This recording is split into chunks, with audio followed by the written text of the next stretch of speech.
Meşəli ərazidə tikilmiş, raket zərbəsinə belə davam gətirə biləcək bunker. Sovet dönəmindən günümüzə qədər gəlib çıxan sığınacaq.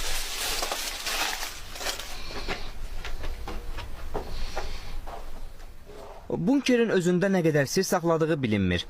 Bələdçilərin köməyi ilə onun yalnız ilk mərtəbəsi ilə tanış olmaq mümkündür.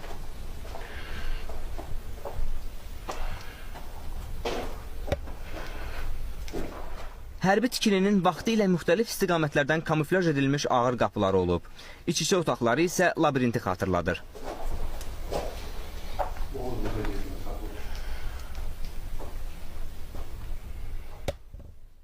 Bura giriş qapısıdır. Bu giriş qapısı sökülübdür. Burada dəmir, divar beton, qapılarda dəmirdən idi.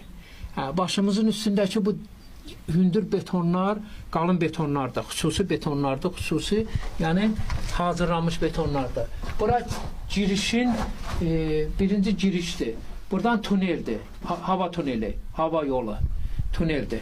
Tuneldən sonra yenə ara kəsmədir, yenə buradan qapıdır.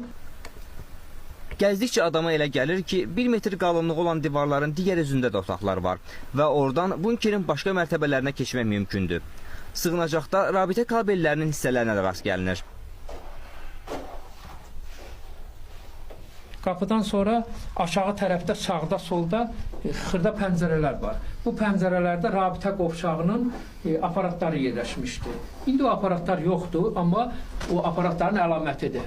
Yuxarıda burada elektrik xəttinin izolyatorları indi də qalır. Düzdür, bəziləri çürüyüb, bəziləri sınıb. Qabaqdakı girişdə isə hətta kabelin qırıntıları burada qalıb. Bura, yəni əskər və zabitlərin burada oturub hərbi bazanı idarə edəcəyi bir ərazidir. Bura artıq ikinci qapıdır. Həm o tərəfdən, həm bu tərəfdən qapıların girişidir. Eyni ilə burada da qapı var idi. Sovet İttifaqının o dövrdə hərbi məqsədlər üçün nəzərdə tutduğu bunkerin sirrini deyilənə görə sonradan qərb kəşfiyyatı ələ keçirib. Bunker hazırda baxımsız vəziyyətdədir. Ancaq Cəlilabada gələn qonaqlar üçün həmişə maraqlı yerlərdən biri olub. Uşaqlığım burada keçib. Çox gözəl, qəşəng, həm təbiətimiz gözəldir, həm bu tikintilərə gəlib baxırsan, mənzərəli bir şeydir.